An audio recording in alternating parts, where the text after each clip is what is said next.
ಓಂ ಶ್ರೀ ಗುರು ಬಸವಲಿಂಗಾಯ ನಮಃ. ಸರ್ವರಿಗೂ ಶರಣು ಶರಣಾರ್ಥಿ. ಈಗ ಚಕ್ರಸಾಲಿ ಸರ್ ಹೇಳಿದ ವಚನನೇ ತೆಗೆದುಕೊಳ್ಳೋಣ. ನಡೆ ಚೆನ್ನ, ನುಡಿ ಚೆನ್ನ, ಎಲ್ಲಿ ನೋಡಿದಡಲ್ಲಿ ಚೆನ್ನ, ಪ್ರಮಥರೊಳಗೆ ಚೆನ್ನ, ಪುರಾತನರೊಳಗೆ ಚೆನ್ನ, ಸವಿದು ನೋಡಿ ಅಂಬಲಿಯು ರುಚಿಯಾಯಿತೆಂದು ಕೂಡಲ ಸಂಗಮ ದೇವಂಗೆ ಬೇಕೆಂದು ಕೈ ಮುಗಿದ ಅಲ್ಲ, ಅದು ಕೈ ತೆಗೆದ ನಮ್ಮ ಚೆನ್ನ. ಇದು ಬಹಳ ಅದ್ಭುತವಾದಂತಹ ವಚನ. ಆದರೆ ಲಿಂಗಾಯತ ಧರ್ಮದಲ್ಲಿ ಭಾವುಕತೆಗೊಳಗಾಗಿ ತಪ್ಪಾಗಿ ಅರ್ಥ ಮಾಡಿಕೊಂಡಿರ್ತಕ್ಕಂಥ ವಚನವೂ ಹೌದಿದು. ಯಾಕಂದ್ರೆ ಇಲ್ಲಿ ಚೆನ್ನೈನವರ ಪ್ರಸಂಗದಲ್ಲಿ ಅಂಬ್ಲಿ ಘಟನೆ ನಡೆದಿದೆ. ಹರಿಹರ ಹೇಳೋ ಪ್ರಕಾರ ಚೋಳ ರಾಜ ಕೊಡ್ತಾ ಇದ್ದಂತಹ ಮೃಷ್ಟಾನ್ನ ಭೋಜನವನ್ನು ದೇವರು ದಿವಸ ಉಣ್ತಿದ್ದ.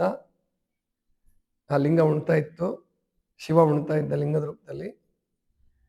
ಆಮೇಲೆ ಅವನಿಗೊಂದು ಸ್ವಲ್ಪ ಚಿಂತೆ ಶುರುವಾಯ್ತಂತೆ, ಅಥವಾ ಹಮಿಕೆ ಬಂತು. ನನ್ನ ನಂತರ ಇಷ್ಟು ದೊಡ್ಡ ಪ್ರಮಾಣದಲ್ಲಿ ಯಾರಪ್ಪ ದೇವರಿಗೆ ಉಣಿಸೋರು ಅಂತ ಹೇಳಿ ಅವನಿಗೆ ಚಿಂತೆ ಶುರುವಾಯ್ತಂತೆ. ಅದಕ್ಕೆ ಶಿವ ಒಂದು ದಿವಸ ಮಾದಾರ ಚೆನ್ನೈನ ಮನೆಯಲ್ಲಿ ಊಟ ಮಾಡ್ದ ಮತ್ತು ಅದರಿಂದ ಚೋಳರಾಜನ ಮೃಷ್ಟಾನ್ನ ಭೋಜನವನ್ನು ತಿರಸ್ಕರಿಸ್ದ. ಅಂಬ್ಲಿಯನ್ನು ಉಂಡು ಅಲ್ಲಿ ಮೃಷ್ಟಾನ್ನ ಭೋಜನ ಬಿಟ್ಟ. ಅದರಿಂದ ಚೋಳನಿಗೆ ಬೇಜಾರಾಯಿತು. ಅವನ ತಲೆ ಕಂಬಕ್ಕೆ ಹೊಡ್ಕೊಳಕ್ಕೆ ಹೋದ. ಮುಂದೆ ಶಿವ ಪ್ರತ್ಯಕ್ಷ ಆಗಿ ಇಬ್ರಿಗೂ ಕೈಲಾಸ ಕೊಟ್ಟ ಅಂತ ಹರಿಹರ ಬರೆದ್ಬಿಟ್ಟ. ಇದು ವಿಜ್ಞಾನಕ್ಕೆ ಮತ್ತು ಲಿಂಗಾಯತ ಧರ್ಮದ ಪ್ರಕ್ರಿಯೆಗೆ ಎರಡಕ್ಕೂ ಹೊಂದಿಕೆ ಆಗಲ್ಲ. ಒಂದನೇದಾಗಿ ಆ ಚೋಳ ಉಣಿಸ್ತಾ ಇದ್ದಿದ್ದು ಯಾರಿಗೆ? ಲಿಂಗ ಉಣ್ತಾ ಇತ್ತ, ಸ್ಥಾವರಲಿಂಗ, ಗುಡಿಯ ಲಿಂಗ, ಎಲ್ಲ ರೀತಿಯ ಅನೇಕ ಖಂಡುಗಗಟ್ಲೆ. ಖಂಡುಗ ಅಂದರೆ ಈಗ ನೀವು ಕೊಪ್ಪರಿಗೆ ಅಂತಿರಲ್ಲ ನೀವು, ಹಾಗೆ ಅಡಿಗೆ ಮಾಡಿ ಅವನು ಎಡೆ ಇಡ್ತಿದ್ದ. ಆಮೇಲೆ ಮರೆಯಲ್ಲಿ ನಿಂತ್ಕೊಂತಿದ್ದ. ಎಲ್ಲವನ್ನು ಶಿವ ಉಣ್ತಿದ್ದ ಅಂತ ಕತೆ ಬರೆದ್ರು. ಬೇರೆ ಬೇರೆಯವರು ಬರೆದಿರ್ಬೋದು, ಹರಿಹರನು ಬರೆದಿರ್ಬೋದು, ಬೇರೆ ಪುರಾಣಕಾರರು ಬರೆದಿರ್ಬೋದು. ಇದು ನಂಬಲಿಕ್ಕೆ ಯೋಗ್ಯವಾಗಿದೆಯಾ? ಲಿಂಗ ಉಣ್ತಾ ಇತ್ತು, ಅವತ್ತು ಲಿಂಗ ಉಂಡಿದ್ರೆ ಇವತ್ತು ಯಾಕೆ ಉಣ್ಣಲ್ಲ? ಇಲ್ಲ, ಇವತ್ತು ಎಲ್ಲ ಶ್ರೀಶೈಲದಲ್ಲಿ, ಕಾಶಿಯಲ್ಲಿ, ಮತ್ತೆ ಎಲ್ಲೆಲ್ಲಿ ಶಿವಲಿಂಗಗಳಿದಾವೋ ಅಥವಾ ಎಲ್ಲೆಲ್ಲಿ ವಿಷ್ಣು ಮೂರ್ತಿಗಳಿದಾವೋ ಅಲ್ಲೆಲ್ಲ ಭೋಗಲಗಾನ ಅಂತ ಹೇಳ್ತಾರೆ ಉತ್ತರ ಭಾರತದಲ್ಲಿ. ಇಲ್ಲಿ ಎಡೆ ಹಿಡಿಯೋದು ಅಂತ ಹೇಳ್ತಾರೆ. ದೇವ್ರ ಮುಂದೆ ಎಡೆ ಹಿಡಿದು ಕೊನೆಗೆ ಊಟ ಮಾಡೋರು ಮಾತ್ರ ಯಾರು ಊಟ ಮಾಡೋದು? ಪೂಜಾರಿಗಳೇ. ಶರಣರು ಆ ದೇವಸ್ಥಾನದ ಊಟಕ್ಕೇನು ಹೋಗಲ್ಲ, ಅವ್ರು ಕಾಯ್ಕ ಮಾಡ್ತಾರೆ. ದೇವರಿಗೆ ಎಡೆ ಮಾಡಿ ಭಕ್ತರು ಅಥವಾ ಪೂಜಾರಿಗಳು ಮೊದಲು, ಆಮೇಲೆ ಉಳಿದ್ರೆ ಭಕ್ತರು ಅದನ್ನ ದಾಸೋಹ ಅಂತೇಳಿ ಭಕ್ತರಿಗೆ ದಾಸೋಹ ನೀಡ್ತಾರೆ. ದೇವ್ರಿಗೆ ಏನೇ ಎಡೆ ಮಾಡಿದ್ರು ಕೂಡ, ಲಿಂಗಕ್ಕೆ ಮಾಡಲಿ, ಕಾಶಿಲೇ ಇರಲಿ ಅಥವಾ ಶಕ್ತಿಪೀಠಗಳು 51 ಇದ್ದಾವೆ, 12 ಜ್ಯೋತಿರ್ಲಿಂಗಗಳು, ವಿಷ್ಣು ಕ್ಷೇತ್ರಗಳು ಬೇಕಾದಷ್ಟಿದ್ದಾವೆ. ಈಗ ಜೈನರು ಕೂಡ ಎಡೆ ಹಿಡಿಯಕ್ಕೆ ಶುರು ಮಾಡಿದ್ದಾರೆ, ಪುರೋಹಿತರು ಅಂತಾನೆ ಹೇಳ್ತಾರೆ ಅವರು. ಅಲ್ಲಿ ಯಾವ ಲಿಂಗವೂ ಕೂಡ ಪೂಜೆ ಮಾಡಿದ್ದು, ಊಟನ ಮಾಡಿದ ಉಲ್ಲೇಖ ಇವಾಗ ಇಲ್ವಲ್ಲ. 20ನೇ ಶತಮಾನದಲ್ಲಿ, 19ನೇ ಶತಮಾನದಲ್ಲೂ ಇಲ್ವಲ್ಲ. ಅವತ್ತಿಗೂ ಇದು ನಡೆದಿಲ್ಲ. ಚೋಳರಾಜ ಉಣಿಸ್ತಾ ಇದ್ದಿದ್ದು ಲಿಂಗಕ್ಕಲ್ಲ, ಹಿರಿಯೊಡೆಯರ ಲಿಂಗ ಅಂತ ಒಬ್ಬ ಜಂಗಮ ಮೂರ್ತಿ, ಅಂದ್ರೆ ಗುರುಕುಲ ನಡೆಸ್ತಿದ್ದ. ಅವನಿಗೆ ಖಂಡುಗಗಟ್ಲೆ ಊಟ ಹಾಕ್ತಿದ್ದ. ಅವನಿಗೆ ರಾಜನ ಅಹಂಕಾರ ಗೊತ್ತಾಗಿ, ಅಥವಾ ಅದು ನಡೆದೇ ಇಲ್ಲ, ಘಟನೆ ನಡೆದೇ ಇಲ್ಲ, ಸಂಪೂರ್ಣವಾಗಿ ಹರಿಹರನ ಕಲ್ಪನೆ ಅಷ್ಟೇ ಇದು.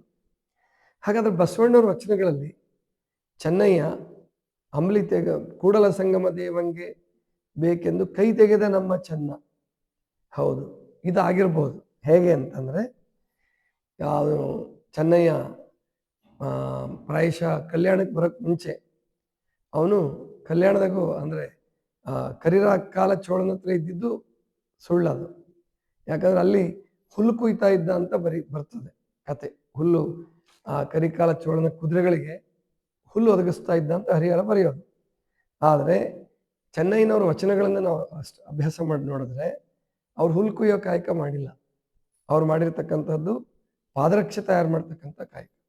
ಅವರ ಒಂದು ವಚನದಲ್ಲೂ ಕೂಡ ಪಾದರಕ್ಷೆ ತಯಾರು ಮಾಡೋ ಪ್ರಕ್ರಿಯೆ ಎಲ್ಲ ವಚನದಲ್ಲಿ ಬರುತ್ತೆ.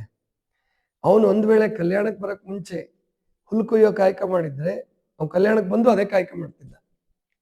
ಯಾರು ಕಾಯಕವನ್ನು ಬದಲಾಯಿಸಲ್ಲ ಸಾಮಾನ್ಯವಾಗಿ. ಇವ್ನು ಪಾದರಕ್ಷೆ ಕಾಯಕ ಮಾಡ್ತಿದ್ದಾನೆ ಅಂತಂದ್ರೆ ಕಲ್ಯಾಣಕ್ಕೆ ಬರೋಕ್ಕೆ ಮುಂಚೆ ಕೂಡ ಚೆನ್ನಯ್ಯ ಪಾದರಕ್ಷೆ ಕಾಯಕನೇ ಮಾಡ್ತಾ ಇದ್ದಿದ್ದು. ಇವರು ಕಲ್ಪಿಸಿಕೊಂಡು, ಈಗ ಕುವೆಂಪು ರಾಮಾಯಣ ಸುಮಾರು 300 ಥರದ ರಾಮಾಯಣಗಳು ಬರ್ತಾವಂತೆ. ಅವ್ರವ್ರ ತಲೆಗೆ ಬಂದಂಗೆ ಕವಿಗಳು ರಾಮಾಯಣವನ್ನು ಬದಲಾಯಿಸಿ ಬದಲಾಯಿಸಿ ಬದಲಾಯಿಸಿ ಬರೀತಾರೆ. ಭಕ್ತರು ಯಾವ್ದು ಬೇಕೋ ಅದನ್ನು ಓದ್ತಾರೆ. ರಾಮ ಹಿಂಗಿದ್ದ ಹಂಗಿದ್ದ, ನಿಜವಾಗಿ ರಾಮ ಹೇಗಿದ್ದ ಅನ್ನೋದು ವಾಸ್ತವಿಕವಾಗಿ ಮುಚ್ಚೆ ಹೋಗಿದೆ. ಕೃಷ್ಣ ಹೇಗಿದ್ದ ಅನ್ನೋದು ನಿಜವಾಗಿ ಮುಚ್ಚೆ ಹೋಗಿದೆ. ಅದೆಲ್ಲ ಕವಿಗಳು ಮುಚ್ಚೆ ಹಾಕ್ಬಿಟ್ಟಿದ್ದಾರೆ. ಅವ್ರಿಗೆ ಯಾವ ಥರ ಬೇಕೋ ಆ ರೀತಿ ಚಿತ್ರಿಸಿದ್ದಾರೆ. ತುಳಸಿದಾಸರ ರಾಮಾಯಣನೇ ಬೇರೆ, ಮತ್ತೆ ಆ ಥರ 300 ಥರ ರಾಮಾಯಣ, 300ಕ್ಕಿಂತ ಹೆಚ್ಚು ರಾಮಾಯಣಗಳಿದಾವೆ ಅಂತ ಹೇಳ್ತಾರೆ.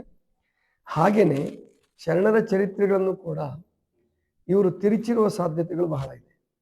ಆದರೆ ಇದರ ಅರ್ಥ ಅವ್ರಿಗೆ ಭಕ್ತಿ ಇರಲಿಲ್ವಾ, ಅವ್ರ ಪವಾಡಗಳನ್ನು ಮಾಡಿಲ್ವಾ? ಮಾಡಿದ್ದಾರೆ.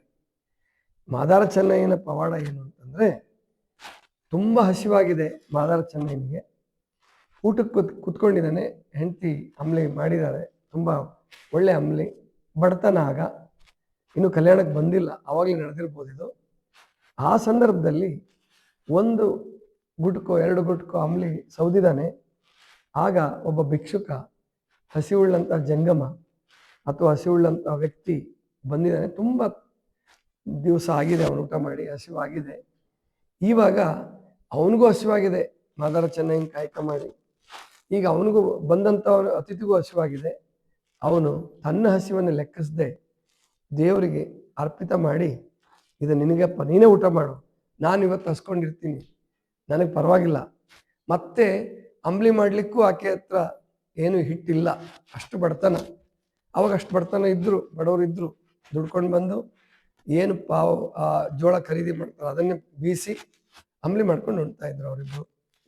ಅದರಲ್ಲಿ ಆ ಜಂಗಮನಿಂದ ಮಾದಾರ ಚೆನ್ನಯ್ಯ, ಯಾರ ಹಸಿವಿನಿಂದ ಬಳಲ್ತಿದ್ನಲ್ಲ ಅವನಿಗೆ ಅಂಬ್ಲಿ ಕೊಟ್ಟು ಅವನಿಂದ ಕಲ್ಯಾಣದ ಸುದ್ದಿಯನ್ನು ತಿಳ್ಕೊಂಡು ಅವನು ಕಲ್ಯಾಣಕ್ಕೆ ಬಂದಿರಬಹುದು. ಇದು ಸತ್ಯ ಸಂಗತಿ ಇರ್ಬೋದು. ಯಾಕಂದ್ರೆ ಕೂಡಲ ಸಂಗಮ ದೇವ ಅಂದ್ರೆ ಯಾರಲ್ಲಿ ಊಟ ಮಾಡೋದು? ನಿತ್ಯ ತೃಪ್ತನಾದಂತಹ ಪರಮಾತ್ಮನಿಗೆ ಹಸಿವೆ ಇಲ್ಲ. ಹರಿಹರ ಅಂತೂ ಇಷ್ಟು ಉತ್ಪ್ರೇಕ್ಷೆ ಮಾಡ್ತಾನೆ ಅಂದ್ರೆ, ಒಂದೇ ಒಂದು ಸುರುಕು ಶಿವ ಉಂಡನಂತೆ, ಒಂದು ಸುರುಕಿಗೆ ಕೈಲಾಸ ಕೊಟ್ಬಿಟ್ಟ ಮಾದಾರ ಚೆನ್ನಯ್ಯನಿಗೆ. ಇನ್ನೊಂದು ಸುರಿಬೇಕು ಅಂತ ಆಸೆ ಇತ್ತಂತೆ, ಇನ್ನೊಂದು ಗುಟ್ಟು ಕಂಬಳಿ ಉಣ್ಬೇಕು ಅಂತ ಆಸೆ ಇತ್ತಂತೆ. ಇನ್ನು ಯಾವ ಪದವಿ ಕೊಡ್ಲಿ ಅವನಿಗೆ ಅಂತೆಲ್ಲ, ಅವನು ಊಟ ಮಾಡಲಿಲ್ಲ ಶಿವ. ಇಂದಿದೆ ಅದೆಲ್ಲ ಕವಿ ಸಮಯ ಅಂತ ಕರೀತಾರೆ. ಏನ್ ಬೇಕಾದ್ರೂ ಬರಿಬಹುದು, ಆದರೆ ವಾಸ್ತವಿಕ ಸಂಗತಿ ಅಲ್ಲ.